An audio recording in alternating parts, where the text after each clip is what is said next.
Good evening. It was 2007, and I was working as an occupational... Can you hear me? Yeah, I'm just going to grab it. I was working as an occupational therapist in the worst hospital in the world. At least it was the worst hospital I've ever worked in, and I've worked in a lot. It was called Landmark Medical Center in this podunk town in Rhode Island. It was also known as landfill, and sometimes as the place you go to die. So it was notorious for astronomically high post-surgical infection rates. It was also known for elderly, confused patients escaping from their first-story rooms and being found by the police wandering about town. I was there mostly for the paycheck, also because it was a convenient 15 miles from my house, and I was training for an Ironman at the time, so I was pumped. I got to bike to work and get in some training without having to drive to work. It was fantastic. I also, of course, wanted to help people, which is why I went into occupational therapy. Well, there was a nurse at work, as there always are. Her name was Martha. Martha was one of those women who could be anywhere between 30 and 60. She was this big black lady with an unknown accent, or at least it was unknown to me. And she wasn't very nice to me. But there's a lot of people at work that won't be nice to you, so I didn't really take it personally. Until the day my friend Janet told me, Martha doesn't like you. Janet was a physical therapist, and she and I were getting ready to co-treat a patient.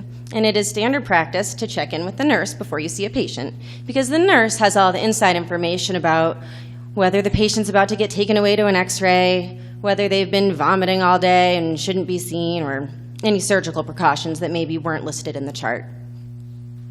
So we're talking to Martha, or rather, Janet's talking to Martha, because as I'm asking her questions, she's answering them, but she's looking only at Janet. She's totally ignoring me. It's as if I'm invisible. So after we have this conversation, I go and get a walker for the patient, and when I come back, Martha's gone, and Janet says, Martha doesn't like you. And I'm like, okay. And the thing you need to know about Janet is she's like the salt of the earth person who, I can't even believe she was friends with me. She was the wife of a pastor. She had like 18 foster children. She was as nice could be. Not the type of person to stir the pot or spread gossip. So I said, well, exactly what do you mean? And she goes, well, Martha just said to me, your little friend there, I don't like her. Super subtle.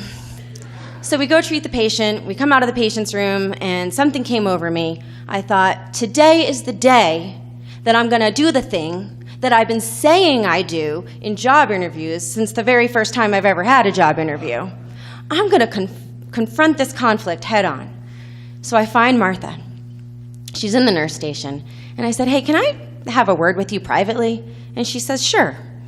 So I take her into the med room, which is the first private room I could find. And it's like this 5x5 room. There's no windows. There's fluorescent lights. There's medications and sharp objects and oxygen tubes and all this stuff everywhere. And I'm looking for some anti-nausea medication because I think I'm going to puke. And I don't want to be there. But I've called this meeting. So I said, Martha, I feel like I've done something to maybe offend you.